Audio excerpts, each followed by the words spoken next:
Great, so I think we'll get started. Welcome everyone to today's webinar on how to market your accounting or bookkeeping firm on a budget. My name is Charles Clark and I'm delighted to be joined today by Heather Smith. Hi Heather. Hi Charles, thank you so much for having me on the session today, and thank you everyone who's attending. I know it's busy times at the moment, but really appreciate you being here and looking forward to chatting with you, seeing if we can help you along on your marketing journey today. Fantastic. So we've got a lot to cover today, but there's a couple of things I just wanted to touch on first, and one is to thank you all for the answers you gave when you registered for the webinar. There's a lot that really resonated with Heather and I, and definitely has helped us craft this webinar. And two stood out in particular, and they were both an answer to the first question, which is, what is your main marketing concern or challenge? And the first said, I'm just a beginner, too many options. And the second one said, I don't know where to start and I don't like it. So I think they sort of sum up what a lot of people feel out there, which is they know that they hear marketing, they know they should be doing it, they maybe hear that they should be doing some social or some website or some blogs or some webinars, but there's a lot of information, there's a lot of different things out there. So what we're going to do today is take you through some of the, I suppose, the key core basic things that you could think about doing, and even better, they're either relatively low cost or they're absolutely free. So that's obviously the tenet of today's webinar, is things that you can do on a budget. So we'll do our very best to rattle through these as well. So why is marketing important? And I think this is it's worth just exploring this just for a second before we get into the different activities, because I think people often get it confused, like it's just a sales tool, it's only to get new clients. And it obviously, it is to drive that, that's undoubtedly true, but also it is really there to nurture and support your existing clients. And I think we're all very aware in Australia and New Zealand of the stresses and strains that your clients are facing with the COVID situation. So now more than ever, that support that you can offer them is absolutely super, super important. But to do it effectively and to do it at scale, you know, there's only so much of you to go around. So marketing can really help you scale the opportunities effectively. So you can still support them, but you can do it at scale. And obviously that still leaves you to enough time to be doing your day-to-day job, which is ultimately helping your clients with the issues that which they have. So the next 2 points, so finding the right client and managing your cost per client. So Heather, you've been in practice, you've had your own practice before. Why are these so important? Why are they so critical to think about? So I am still in practice, and yeah, I think identifying who is your ideal client makes it a lot easier for both you to say yes to a client, for a client to understand that you are the practice that they should go to. And it also helps when people are referring you work, because they know, oh, look, this person needs to speak, this is a medical practice and they need assistance. And for me, I don't specialize in that. So I would actually handball that to an accountant or a bookkeeper who specializes in that sort of practice. So it makes it easier for everyone, and it streamlines sort of the efficiencies about gaining potential clients out there. And identifying who the right client is. Look, you might not necessarily know instantly who that is, but it might evolve over time. And, you know, with things that have happened, don't put all your eggs in one basket. You may want to opt for contrasting clients, sort of clients who are living in two different industries. I think that's a great point. Spread the risk, as you say, a little bit. I really like your point about the sort of positioning your firm. And I think that is obviously one of the things that marketing is really useful for. So you mentioned, referral. So word of mouth is still really, really important. But even if someone is referred, over 80% of them will still go and have a look at your website. They will still go into your social profiles. They're going to still do their research. They've just bumped you to the top of the queue. So marketing can then help position you, through your blogs, through your videos, through your thought leadership, all these sorts of techniques that you can have, and we'll cover them all today, that just when that person first starts to get to know you, they first start to research you, they start to get that picture of exactly who you, and if you have a wider sort of network in your firm, who and what you specialize in and why you might be a match Yeah. for that particular client. And identifying that, being able to really clearly identify that, will help you manage the cost of attaining new clients and retaining new clients. And I'll give you an example that many people have probably seen. Local business Facebook group goes, someone puts in a message there, I need an accountant. Can anyone recommend anyone? And everyone just jumps in. It's like a big scrum. Is that the right word? Everyone's just on top of one another, and there's no differentiation there.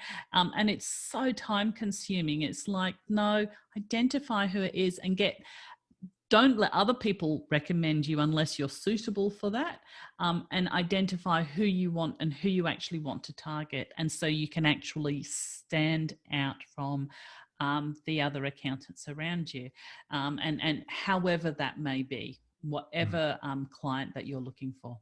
Yeah, and I think that really speaks to, what is your goal, what is your business strategy, whether you're going to look to grow your business or drive revenue or just increase your awareness. You have to be, I suppose, clear on that point, and then you can understand and apply the right sorts of marketing activities, the right sorts of techniques. And then the last thing I think just to touch on is that marketing 15 years ago and marketing today are really, really different. The tools that we have at our disposal in terms of the technologies and the channels, they only used to be available to the very biggest of companies or those that could afford an agency or sort of a marketing team. Now, with Facebook, online advertising, search, websites that you can run by yourself, you can do webinars like we're doing, the power is in your control. And even better, it doesn't cost a lot. So you're able to pick and choose the ones that best suit your needs and your business. And that really is fantastic, because to be able to control your marketing, then you can match it exactly to your business goals and strategies in a way that makes sense. So Heather and I were talking about this slide before, and obviously I'd love to sit here and recommend that you do a really big, fulsome marketing plan, but let's be real. We know you guys are super busy, and also marketing plans are a lot of work. So we thought maybe it comes down to two questions, and we've sort of touched on these two briefly, but I'll just reiterate them. So who is your ideal client, and why should you choose these? So the reason why we think these are important, well, I especially do, is that if you figure these out, they'll help you, they'll be your guiding star to help you be consistent in your messaging. You'll know who you should always be targeting, and it'll help with the marketing decisions you make. If you have these to guide you, you can say about a particular decision or a marketing activity that you're thinking of doing, does this make sense given my ideal client and why they should choose me? And if it does, fantastic. And if it doesn't, then you might want to rethink it. So just a really easy way for you to, I suppose, do a little bit of, you can sort of a few guide rails, and you can really check your progress as you go based on what you think your ideal client and your offering is. Absolutely. It'll make streamlining the decisions about onboarding them and whether you want to actually take them on as a client so much simpler. And I know some people are, yesterday I was talking to a lady called Michelle Grisdale, and she was telling me she only takes on businesses with up to 10 people on payroll. Past that, it's too complex. And so the criteria can be more specific. It can be, I take on people with inventory. That's my speciality, and I want them to have inventory, and I want to be able to assist in managing that. There's lots of different ways, and lean into things that you like, lean into things that you're good at. There's lots of different ways you can define this. That's a really good point. So we're just going to start with some of I said earlier, some of the core things that you should be doing. So one of them is your website. So if you don't have a website, and I'm sure that most of you do, hopefully this will just be a few tips for sort of the best practice. So a couple of things to think about. And the first one is all the research that I've ever seen says that it only takes a fraction of a second for a new visitor to get a first impression of you as a business. So what does that mean? It means make your website, especially your homepage, visually appealing. So make the brand stand out, and use good colors, use good imagery, all these things that you can do to basically, in that first instant that they see your website, you can start to make them feel comfortable, make them feel like they're in the right place. I think that was my son running past outside, if you heard. He's home from kindy. So this is Alluvia Financial, who is a customer of ours. They're based in Bendigo. And I've just used the yellow box to sort of highlight a couple of things that they do really well. And this is obviously their homepage, but they do it across their site. So firstly, they have really nice spacing and navigation on their site. Nothing is too crowded. You can see the top left-hand side, they've got their brand. Then in the middle of the image, which is of their team, they've got their sort of their statement, their value proposition with a really nice call to action, which goes through to a calendar app. On the right top-hand side, they've got ways that you can connect and follow with them. So social feeds and signing up for a newsletter. And then as you go further down, they do a couple of really nice things. They first start to put things in sections so that it's visually separate. And you can see that they've got all their accreditations and awards there. So just such an easy way to give instant credibility to your site and your business if you have those there. The user doesn't necessarily need to know what they are, but the fact that you have them there instantly says that you showcase your bona fides. And then under that, they've got all the brands that they work with. So we'll talk about later, the use of testimonials and case studies, but again, just a really clever visual way to sort of showcase the sorts of brands that they work with, the sorts of companies. And that's just a nice thing. If you're a local Bendigo business, you're going to know most of these businesses, and you'll be like, oh, that's great. I know exactly. I know Oliver Birch or Tough Cookie. I like them. They do good things. And so obviously, that links into the fact that businesses that you admire and maybe even the owners are working with an accountant that you're thinking of working with. So an easy win there.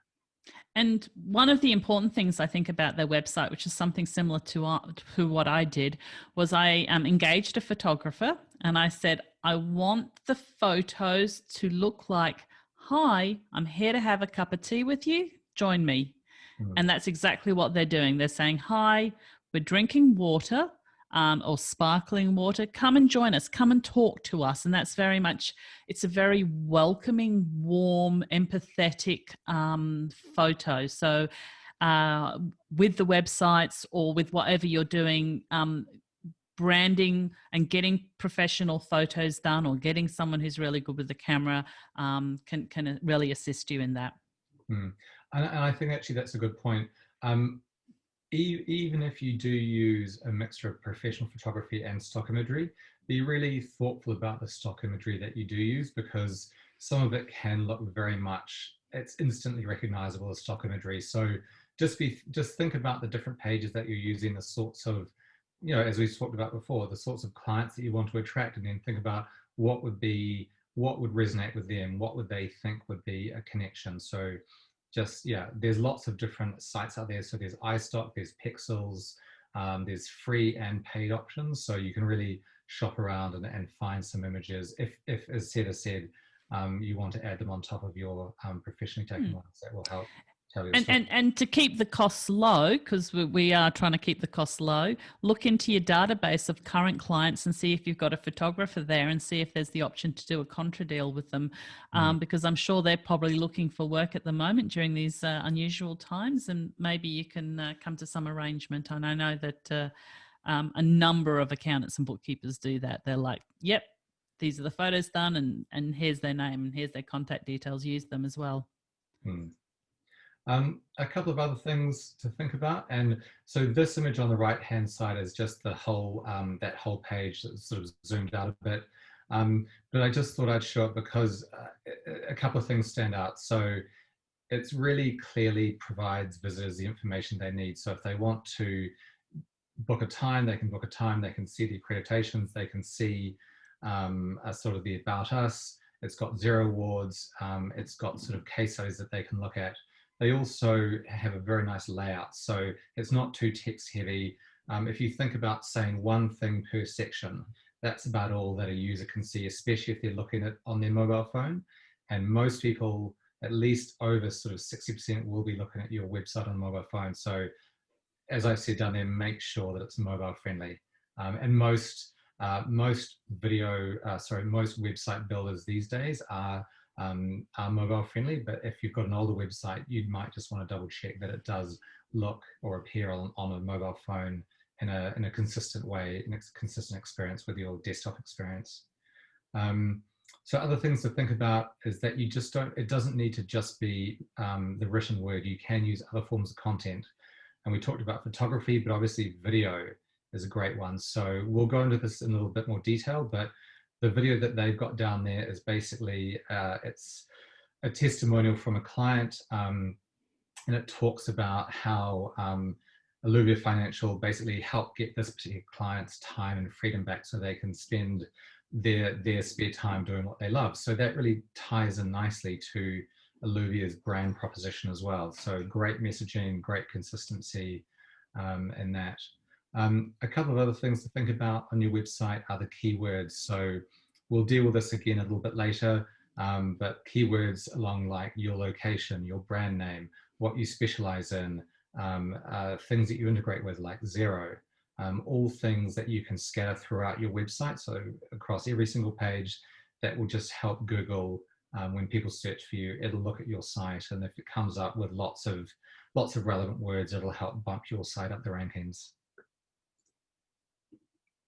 So testimonials. So these are they can be really easy to get. So firstly, I just say you can just go and ask a client for one. Just, are they willing just to write a couple of lines or a paragraph about their experience working with you. There's other ways that you can get them. So you might be in a meeting and someone might say something fantastic about how they love working with you. Well, that's fantastic. Immediately then say, hey, can I use that as a testimonial? Most of the time a client will be happy to. You could also, if you've got reviews on your social pages or on your website or Google My Business, again, those are all short testimonials. And if they've given them to you, say on social media, you can take them and put them onto your website. You can showcase them in a newsletter that you got. There's lots of different ways that you can share them. If you do start to share them, always a nice idea to obviously have a nice photo of the person who's given them.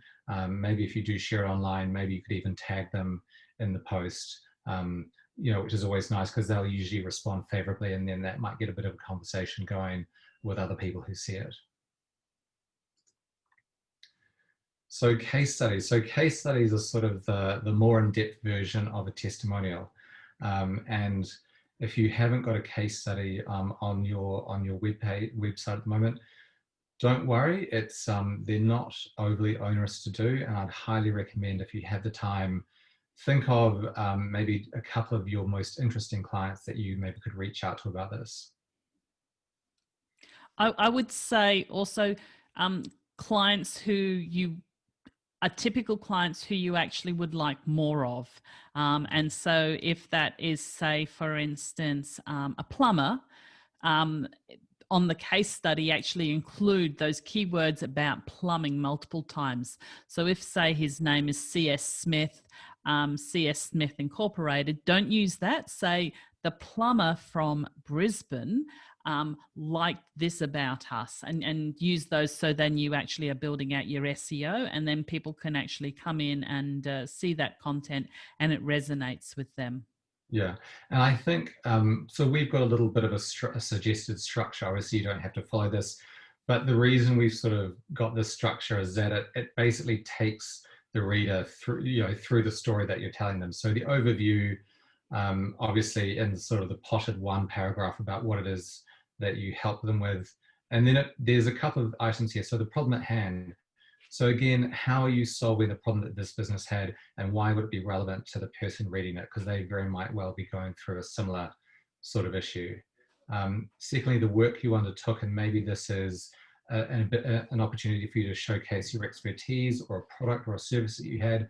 As Heather said, think about the keywords that you can include there. If you have a product that is specifically named, or a niche that you service, these are all opportunities for you to layer those into your testimonial, or sorry, your case study. And then the outcome and why the customer is happy.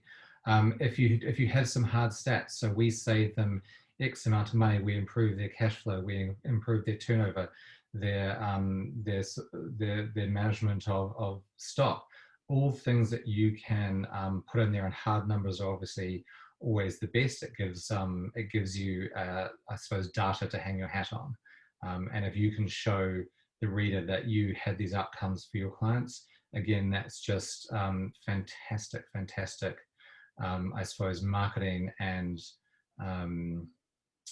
proof, I suppose, that you guys can, you're the right firm to help people with the problems that might come up in their business. So how do we findable online? So this is really what we've dipped into in the last couple of slides. So it's a lot about SEO, and so search engine optimization is what that stands for. So if you think about when you go into Google and you type in this case, an example of Olivia Financial, but you might type in accountant in your particular location or town, and then maybe you want someone who specializes in tax or compliance or superannuation. Ideally, if your website has enough relevant keywords, and that's not just on your homepage or about us, but think about your blogs, your service pages, your product pages. Those all go to count to a score, which hopefully will get your website or your particular blog pages higher. And obviously, we know that the higher you are up in that Google ranking, the more likely you are for people to click on you. So it's basically it's free. So once you've done the initial investment in terms of writing that blog or creating that website, it's basically something that will pay off you long after you initially created it. And it's basically free advertising when people search for those terms. So content marketing. We did a webinar a couple of weeks ago, and one of the things that came second after social media in terms of what people wanted to learn more about was content marketing. So what content marketing really is, a strategy about producing regular, interesting, entertaining, useful content that you can then share out to your audience or to your followers on social media. So in terms of content, it could be an article, or it could be a blog. You might want to do an ebook or some research, or it could be a podcast or a video. The idea, though, is that you give it away, and by giving it away, you do two things. Firstly, you add value and you educate your clients, and so the educational marketing element, and you help position yourself as the expert. And second, you're getting in front of an audience, which hopefully will then, in time, as Heather said, you'll create that relationship, and then they will then come back and maybe start interacting with you, and then ask you questions, and then ultimately become a client. So content marketing is a really useful way to if you thought about, because we're talking about things that are low budget, all you need to do content marketing is the ability to write a piece of content, or to film a short video, or to film a podcast. It is all incredibly cheap. The technology behind all of this is either free or, again, incredibly inexpensive. So all you need is a bit of your time, really. And I can talk to this specifically in terms of I will produce something, and I will reformat it, and I will refine it, and I will recycle it. break it out into lots of different areas. So for example, about 3 weeks ago, I had a 1-hour interview with Kevin Fitzgerald from Xero in Singapore, and we discussed an article. So the article was produced by an accounting association, and it was 20 trends of the future workforce. And we discussed that article.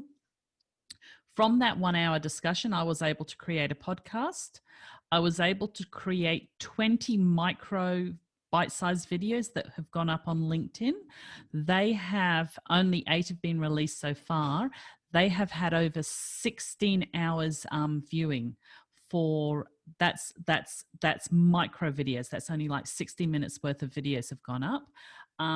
We have been contacted by a conference organizer and asked to provide them with the video, and they're going to use the video of it for part of one of their conferences.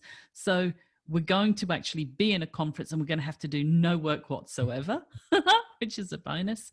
And another organization has asked us to share the actual transcript and reformat into blog posts for them. So one bit of effort, massive outcomes from it. Yeah, as Heather said, you can use it again and again. So when it comes to content marketing, there's a couple of things that I would suggest you follow. And the first one is, give first, sell second. So always think about what is it that you can be offering to the reader or the listener or the viewer, something of value that will help them. There's always time for selling, and you could even in the piece of content that you've created, you can always put you don't have to, but you'd always put a small section in that talks about the service or the product that you'd like to promote. I mean, you can combine the two, but ultimately you always think about what will they find useful and what will they get out of it. Heather and I were talking the other day about sort of the ratio of the sort of the content that you share, and you were talking about the 70-20-10 ratio, Heather.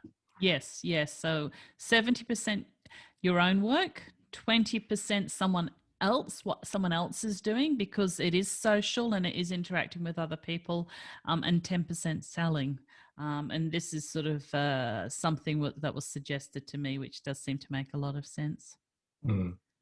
So if you're thinking, if you're having trouble coming up with ideas for sort of what people might be interested in, you can always go onto your LinkedIn company page, and there is the ability to see what people are interested in and searching for.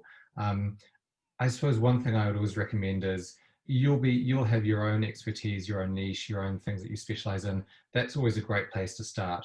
I think too many accountants and bookkeepers often think that they don't necessarily, they don't have sort of things of value to offer. But if you're a small business owner, especially in today's climate, you are desperate for people to give you information, and accountants and bookkeepers have just hordes and hordes of knowledge that you guys can share with them.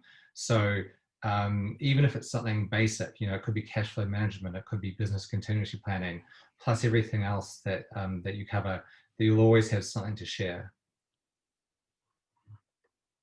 So working with influence partners. So a really nice example of this is you might have a local association, or there might be a local law firm or an HR firm or a bank. You guys can obviously partner with them. So that might mean that they come on and write a guest blog on your site, or maybe you go on to a video that they're doing to their clients. There's lots of different ways that you can, I suppose, collaborate with people and get in front of different audiences. The nice thing here is that if they come on to something that you're running, you get their expertise. So they're getting in front of your users, your clients, however, get the value. And the great thing for you is that you get an expert to talk about something that you don't have to be an expert in. And if you're going in front of their clients or their customers, it's repeated. So they're getting you in because you're an expert in this topic, and then you get the benefit of being exposed to all their customers and clients, who hopefully that'll be the start of a relationship which you can then build on. So I thought I would just put in something about our content library, just because one question we often hear is, you know, I'd love to be doing content marketing, but how do I do it? Because it takes so long, especially when it comes to writing content. So in BOMA, there's a massive content library and there's over 400 articles. So it's everything from compliance, management, tax. What the idea here is that if you want to send out an email or a Twitter post or a Facebook post on a particular topic, and maybe you don't have the time to write it, you can go into the BOMA content library, find it, you can customize it, so you can make it your own, you can top and tail it, you can add your own photos, and then send it out from your social pages or your email. And the idea here is that you know, why reinvent the wheel every time if you have the assets here? So we're basically giving you the ability to create content within minutes, and it's entirely based on your region. So New Zealand users get New Zealand based content, and the same with Australian users. If there's ever an update on government policy or COVID related relief, it's all specific to your region. So again, we know you guys are super busy, so just something to think about.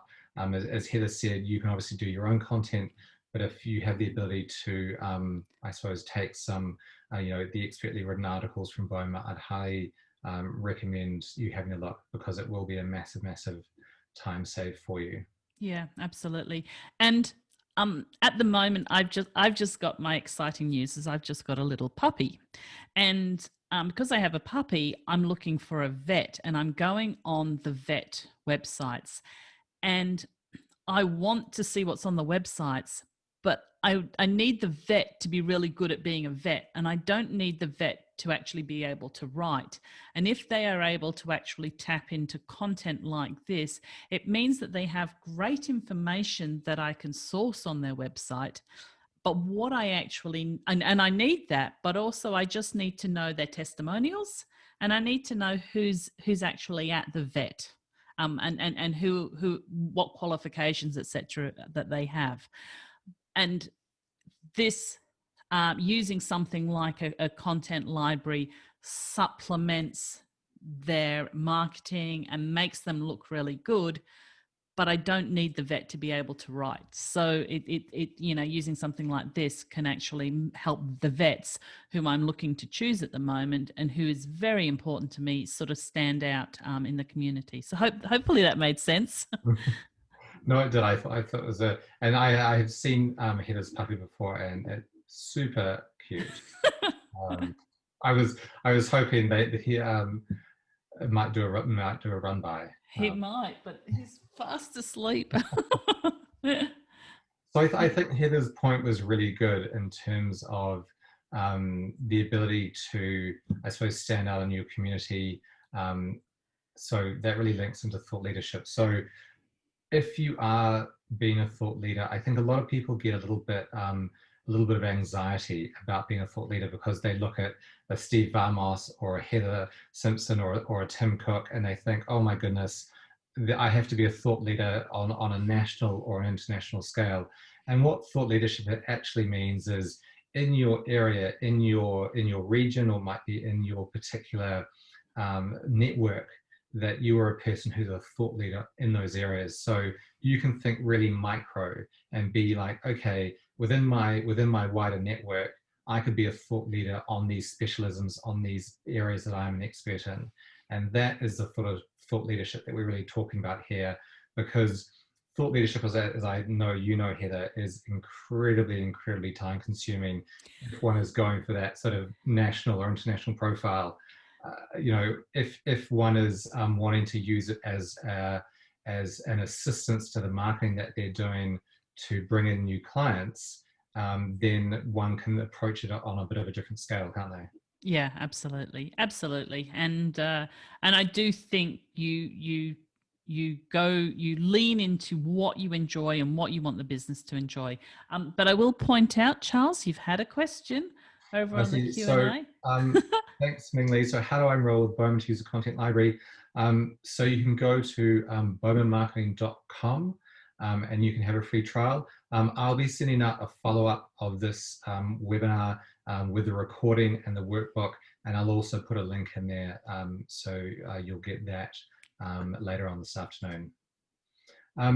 So social media. So social media is called social media because it's social, and you're not just there to sort of shout out into the wilderness once a month and then sort of not be involved. It's really about building and connecting with people and having those conversations. So people often wonder, how do I get started? They may only have a LinkedIn profile, and that's a great place to start. But if you're thinking, you know, how do I get involved? The first thing is really to be on there and to look at examples of what other really good people are doing.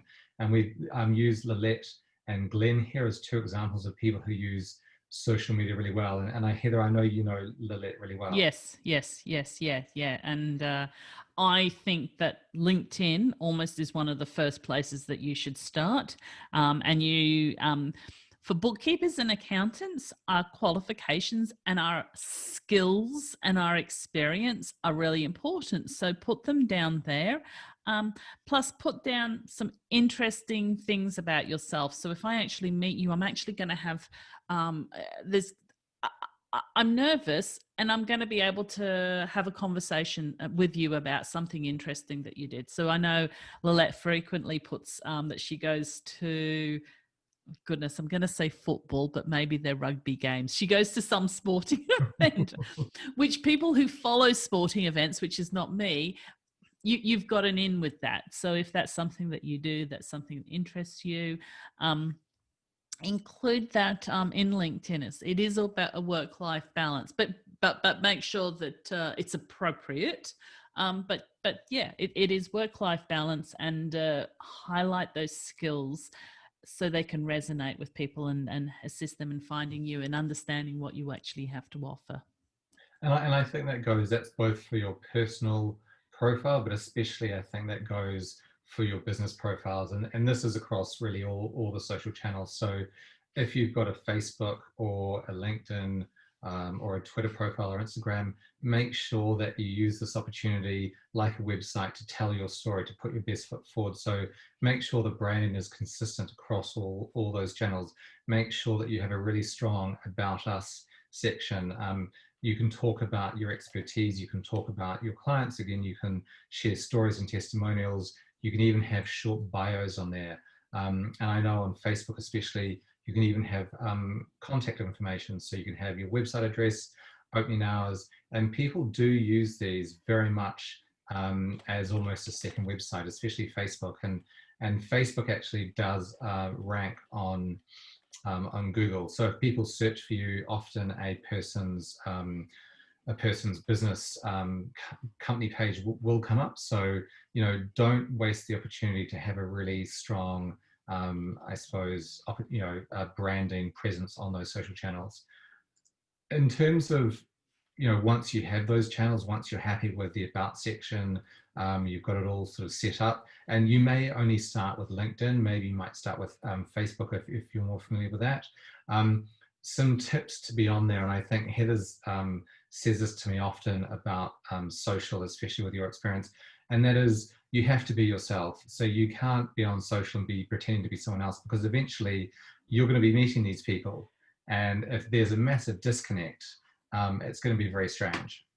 Absolutely. But be yourself, the person who arrives at the cafe, not the person who's maybe necessarily in public. Someone who's at a cafe, who's in public, and how you would normally deal with people. So you don't arrive at a cafe and just start shouting at people. You sit down, you assess the vibe of the cafe, and you start and you deal with it that way. Yeah, absolutely. But be yourself and share what you have as you would do. And it's okay to lurk for a little while and see what's happening.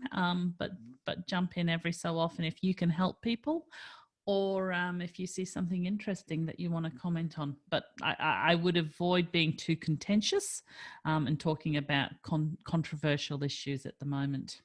Yes, yeah, politics especially is one of those dinner party topics that you always probably regret that you brought up halfway through. I think that makes a good point.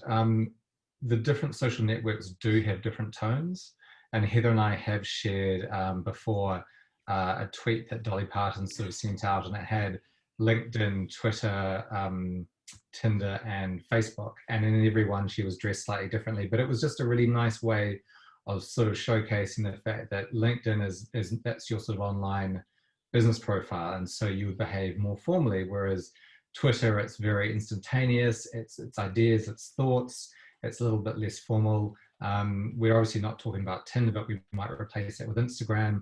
That can be a bit more fun. And Facebook is a bit of a, it can be anything from cat photos to maybe some client meetings that you did recently. So just again, think about the sorts of content and tone that would be appropriate for the different channels. In terms of posting, as Heather said, just find a cadence that you're comfortable with. It may be a couple of times a week, maybe more or less frequently. I think you need to really choose a cadence that you can keep up over time. I think one thing to note, if you do create a social profile for your business, do be active on there, because if sort of a year goes by and a prospective client comes to your Facebook or LinkedIn profile and the last post was 2018, that might just sort of be a few alarm bells, because you're not that active, and maybe you've chosen to be active on other channels, but people do sort of take note of these things, and most people these days are looking for some someone who's active, because most people these days are active.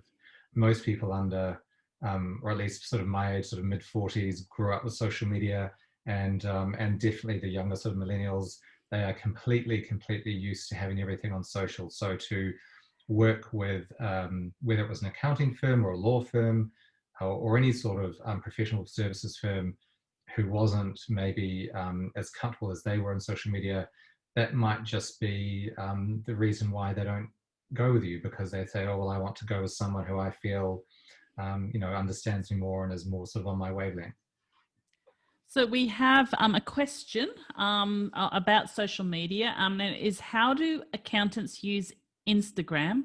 What photos can we use? So I'll give a go at answering that. So thank you very much for that question. Use really visually stunning photos or videos.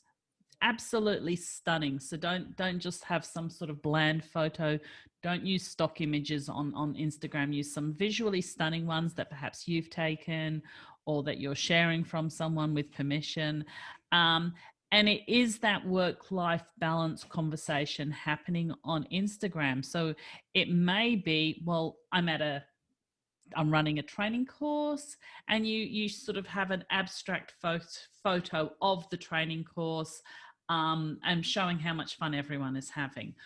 Or you're sharing a walk that you're doing and sort of saying, clearing my mind after a day talking with clients about tax or something like that. And you can do videos on there, but there are areas such as LinkedIn to have dry content, but over on Insta, have fun content. It can be business savvy, but it can be fun as well. So one of the weird things that I used to do is, when I would go on holidays, is I would take photos of accountants and bookkeepers signs and upload them. So when I was on holiday, you kind of get all of these signs up. I just found that personally quite interesting. Do you have anything to suggest to that, Charles? No, I think that's really great advice. I was just going to add to that, whether you're on Instagram or any of the other networks, always think about using hashtags. So a hashtag basically makes your post searchable, and it's the little hashtag symbol, and then you put the actual sort of keyword after it. So if you don't have a hashtag for your business, so with BOMA Marketing, it's hashtag BOMA Marketing. Heather, what's your hashtag? Hashtag? Well, I don't have a personal hashtag. But Instagram was my Instagram name. No, sorry, no, I was sort of meaning if you were talking about a regular, like on your afternoon.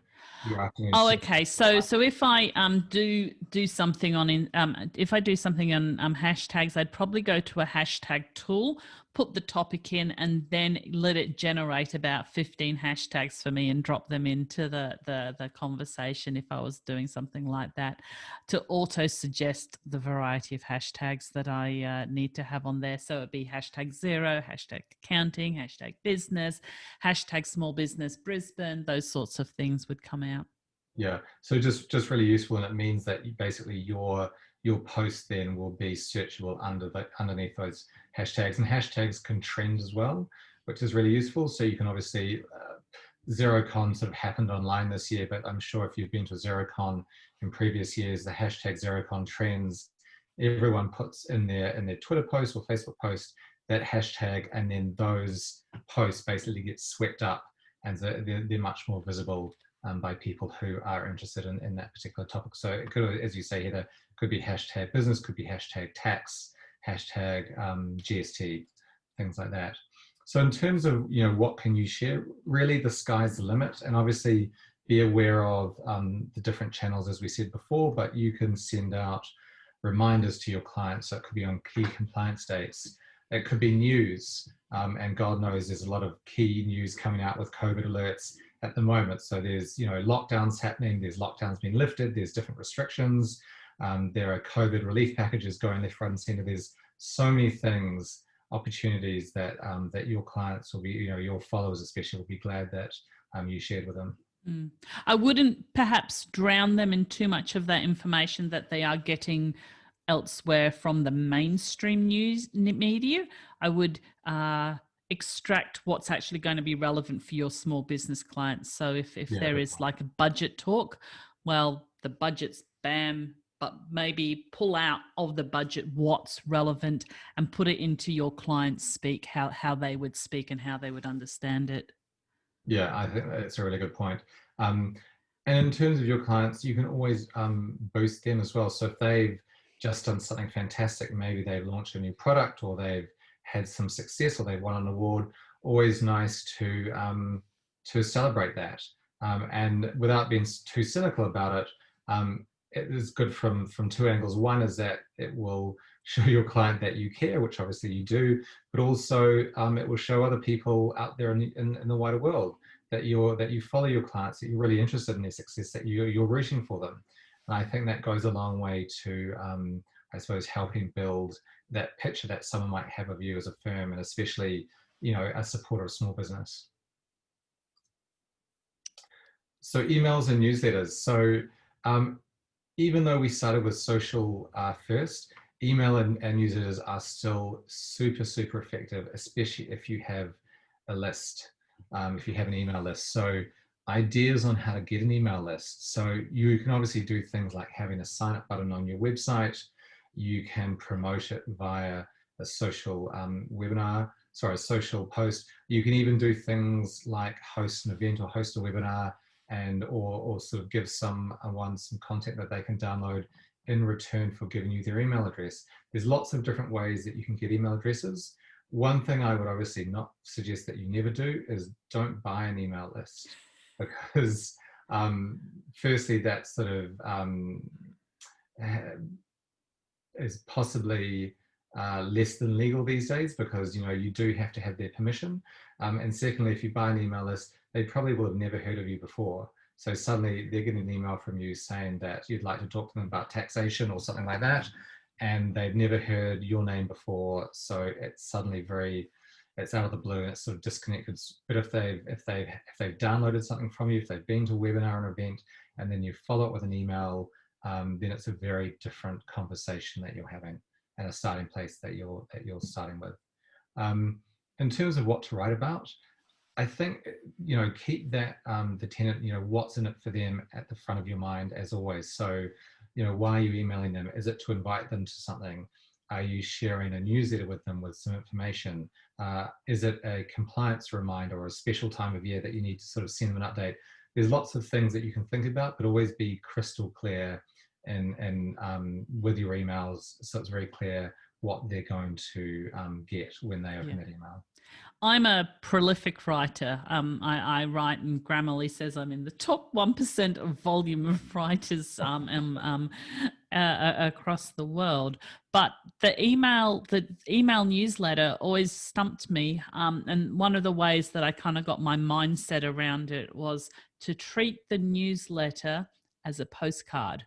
So I think, oh, okay, a postcard, I only actually need to put a short amount of information in and aim to put one piece of information in.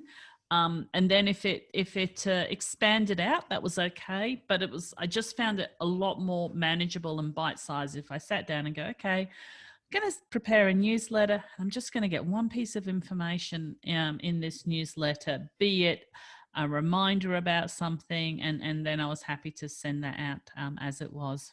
Yeah, and if you want, if you feel like you've got that one piece of information in there, but there's a couple of other interesting things that you want to put in there as well, you can always put links to other sort of pieces of content. Maybe they're on your website, maybe they're a video you've done, maybe they're a testimonial.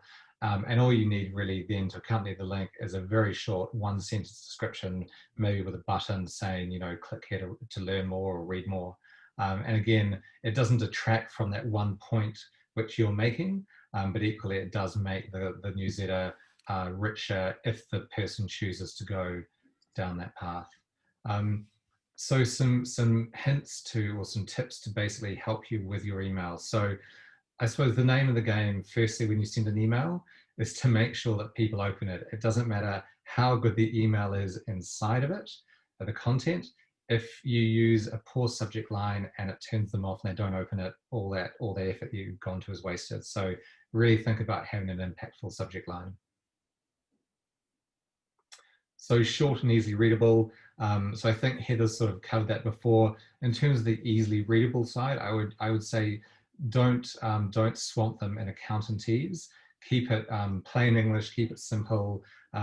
Even if you're just talking about quite a complex issue, keep it as easy to read as you can, and then they can obviously follow up with you in person, and you can break it down for them in more detail. Personality is always key. In terms of the layout, just like with a website, make sure that there's lots of white space or lots of sort of different sections. Don't make it too hard on the eyes, especially if you think about they might be reading it on their mobile phone.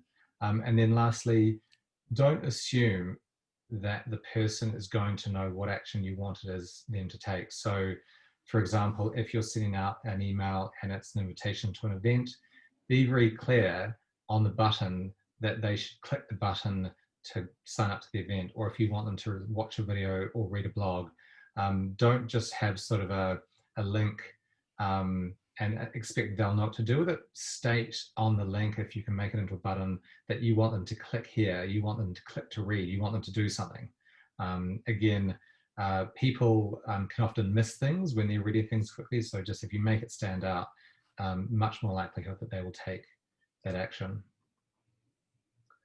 So winning video content, and I'm going to attempt to play this, Heather. Is it going to work? Okay, this is Heather's video from about a week ago. Oh, very good. So Heather, you just did this on your phone, didn't you? Yep, I did it. And you see, like it just took me 10 seconds to do. And what it is highlighting that the Chartered Accountants logo is the same as this beer Cricketers Ale logo. And it got a lot of interaction on Twitter. It also I put it up on Facebook, and it got a lot of interaction there. Now that is not getting me clients, but it's showing it's something that's fun and interactive, gives people a bit of a giggle. And I kind of wanted to highlight how absolutely easy it was. I have here, I can show you. See, I'm just trying to show you how I show. Oh, there, see that? You pull it out. Can you see that on the back? Oh, the back of my phone. You pull it out and you put your hands there, so I can hold and do my phoning with with just one hand. That's how I do the photography. Just holding that with one hand. It's like a little grip on the back of my phone. And it's muscle memory. It's being able to create something very quickly, just very powerful. that resonates with people, and the first video you do is not going to go viral. You see adverts for people saying, hey, I want you to create me a viral video. That's never going to happen. Okay. It's practice, practice, practice. You go, this is going to resonate with people, and from there, you're sort of pulling them in. And the nice thing is, they're a great way to tell a story. So you were telling a story there, but it can be a story about your business or a client's business. It could be, whether it's something fun and funny or it's a more serious sort of case study. Video is super, super flexible. And again, it's super easy to do with your phone. So whether it's just you using your phone, and there are tools like Loom, which I think is a great tool. I think you use that as well, Heather? Yes, I absolutely do. Yeah. Loom and Zoom. Yes. And then there'll be native apps on your phone or on your laptop or desktop. Just a super effective way to create content. And the best thing is, especially if you don't have a lot of time, or if you find writing a bit more difficult, you can just record something, speak into the camera, and get it out there and send it. And then you can share it. And as Heather said, it could go into your social posts, and it can go into a newsletter. It could sit on your website. There's lots of creative outlets for video content. And if you have other people in your office, you might even ask different people in the office to to create videos. So I suppose that's one thing with some of what we're talking about. Some offices or some practices will have just one person who does all the marketing. Other times it will be, maybe it will fall onto a few people to chip in. And the great thing about social and video and all the content and all the things that we're doing is that people can share the load with you. So you could say to your partner or to someone that you work with, hey, this week, can I ask you to do two social posts? Or this week, can you just record a quick video? And boom, that's your social activity done for the week. And then the next week you take it over, and the next week someone else does. And it only needs to be 10 or 15 minutes of that person's time. But to the end user, to the follower, to the recipient, it's more touch points from you as a business, which shows that you're active, you're engaging, you've got things to share and things to talk about. Absolutely. And you can also encourage your clients to actually get involved and actually do some of the socials for you. So sometimes people will have takeovers, and they enable them through protective ways to take over their accounts and go and say visit a business event, and load up social, say on Twitter, about actually what's actually happening at that event. So it's kind of this very interactive, lively things happening, and you can actually see what different clients are doing as well. Or you could send them branded material and say, look, take a photo of this branded material in your business and share it, and that could end up on Instagram. That's a nice way to have things happening on Instagram. And a nice bit of social proof as well. So events, and we've included two types because while I'm sure maybe last year you were doing lots of in-person events, this year it's all about the online or socially distanced events, depending on where you are. So Heather, I know you've run probably more events than anyone I know. What are some of your tips for events, whether they're online or in person? Have a clear message about what is actually going to happen at the event. Make sure it's easy for people to register. So use a solution such as Meetup or Zoom or Eventbrite, so the registration can happen and you don't have to monitor it too closely. Be really clear about where it's going to happen, and maybe send out pre-information, and then follow up with post information about it as well, and encourage people to share it with anyone whom they think may be interested in happening. I run a lot of events on the smell of an oily rag, because I kind of say, I put it out there saying, this is us, we're doing this together. That may not be necessarily appropriate for an accounting firm, but you could say, look, this is what's going to happen. This is the food that's going to be there. So for me, I run an in-person event once a month, and it's always, there will be pizza and beer there. Okay? If we needed to get you there, there'll be pizza and beer. And I try and push for them to be very community orientated. Now, that may not suit your brand, but for me it does. Listen, someone arrives early, I get everyone to muck in and help. So it's like, okay, you arrived, can you go and pick up the pizza? Here's the money. Can you pick up the beer? Here's the money. And encourage them to share the event on social media. If there is a speaker happening, make sure all of the tech is set up. Like so I kind of sound super casual in the way I do it. I leverage the automation of the booking solutions, but in terms of the visual display and anyone talking, I make sure that is super high quality, and is all set up and they're pre-prepped about everything. And I think just one thing to add to that, when you tell people about it, and obviously this can be if you're on a phone call with a client, or if you bump into one sort of at an event, you can obviously sort of tell people like that and follow up with them. You're probably going to get most of your leads from email, but don't only do email. Also, as Heather said, do social. So get out there, do some posts on social. You may find that there is a particular channel that works better for you. So you might find that more of your LinkedIn followers respond than your Facebook followers. That doesn't matter. Even if you don't get many people, say, signing up to your events from Facebook, the fact is you're putting them on there. So if someone goes onto your Facebook channel or your LinkedIn channel, they're going to see that you run regular events. They're going to see all the topics you cover.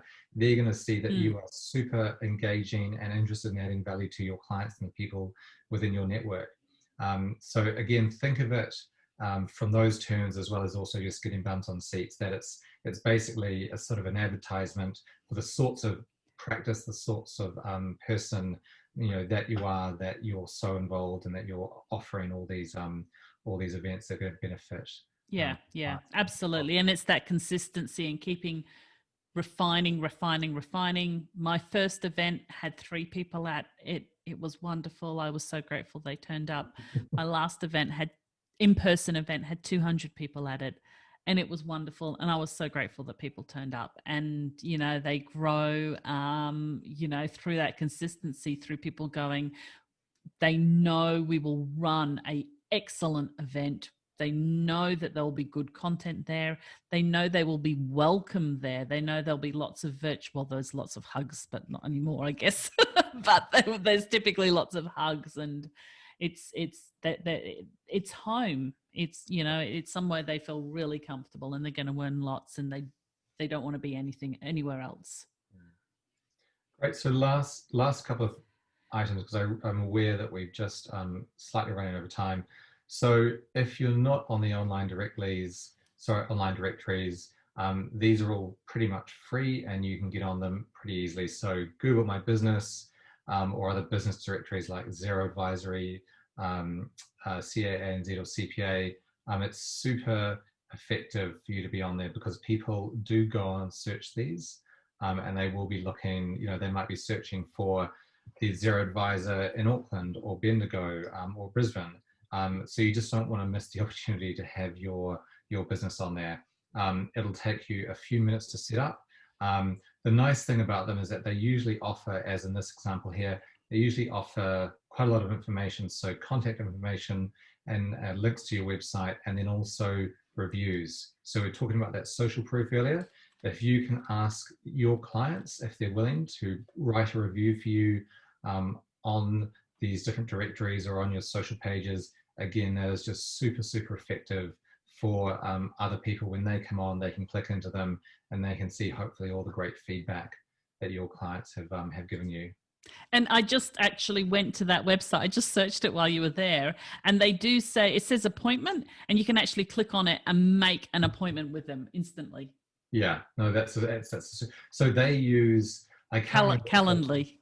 It is Calendly, yeah. So Calendly, so that's very cheap software to use. You can integrate it so all of your team members can be on it. You can manage it from a central sort of spot online, and you can obviously set when people are available during office hours or sort of maybe later, and you can also set the meeting time. So, you know, is it a 15-minute sort of chemistry meeting, or is it sort of a more in-depth planning meeting? Yeah, so she offers a 15-minute 15 minutes with the A team meeting. And I imagine from there she would go further to have other meetings scheduled.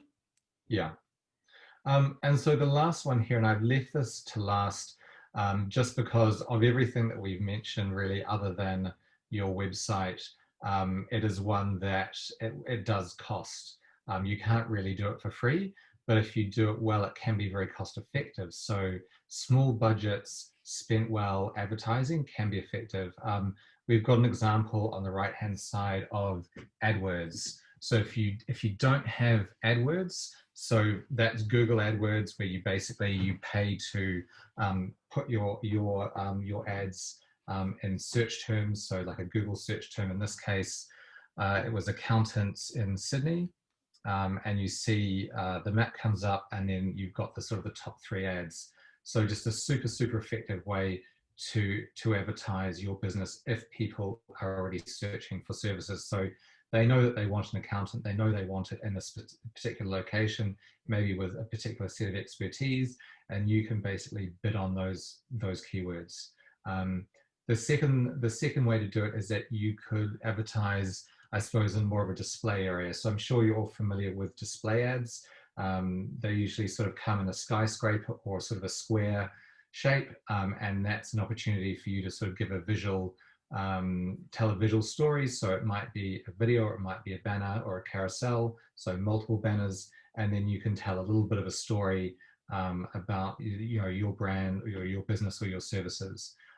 They're great on Facebook. You can obviously do them on LinkedIn. You can do them on display across lots of different websites. And in that case, that's less about necessarily people who are looking directly for your services, and more about building that brand awareness, so that they're like, oh, they start to see your ads everywhere. If it's set up well, they see an ad, your ad will drop a pixel or a tracking cookie on their site, or sort of on their computer, and then you can start to serve them more ads. So the first one just might be an ad about something, just you as a company, and then if they keep on clicking on your ads in time, you might serve them something specific about a particular service that you do. If you're going down the online advertising route, of everything that we've shown you today, it's the one thing I would say, be careful about how much you do yourself. With Google AdWords in particular, I would highly, highly recommend using a specialist, because it is quite technical, and you want to make sure that you have all the tracking implemented correctly. You want to make sure the optimization is done correctly as well. With sort of display ads, that is something that you could do more easily yourself. And in BOMA, we give you the opportunity to do Facebook and Instagram ads. And actually in New Zealand, we just launched Google AdWords with a Google Ads premium partner, so they'll do it all for you. But if you're in Australia and you're looking to get into this, you might be able to find a local freelancer. So oftentimes you don't have to go back to an agency like you used to. There are lots and lots of people who used to work in an agency and now prefer to work for themselves, and they have all the expertise that you'll need. And you might find them through your local Chamber of Commerce. You might find them through freelancer sites like Upwork. You might just put a sort of an ad out, or sort of a question out to your network. Does anyone know someone who can help me with AdWords or with doing some display? And these people can be pretty good value, because it's them and a laptop. There's no overheads that you're the sort of expensive sort of meeting rooms and sort of events that you're paying for. You're just paying for their services by the hour. Or they might have you might do a retainer, so it might be a few $100s a month plus the cost of the media. So still effective. And the nice thing about doing advertising is that you can use it to promote things. So you might be having an event, or you might have a particular service that you want to promote heavily, or maybe you've just started up. Maybe you've launched a new practice and you want people in your area to be aware of yourself, of your new business. You could then do some advertising to increase people's awareness of that. So yeah, advertising online, it is one of those things where you can spend a lot of money, but you can also spend a little bit of money, and if you do it well, it can be really, really effective. So there isn't any time for questions, just because we've gone over, and I know that you did ask some questions as we've gone. So thank you so much for your time.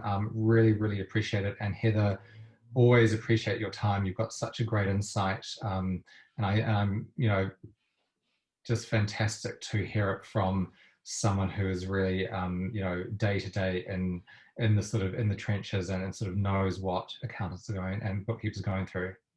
Thank you so much for having me on, Charles, and thank you everyone so much for attending. And I did drop in the links there, the image, the Dolly Parton image that Charles referred to, so you can see it in the chat area if you want to check it out.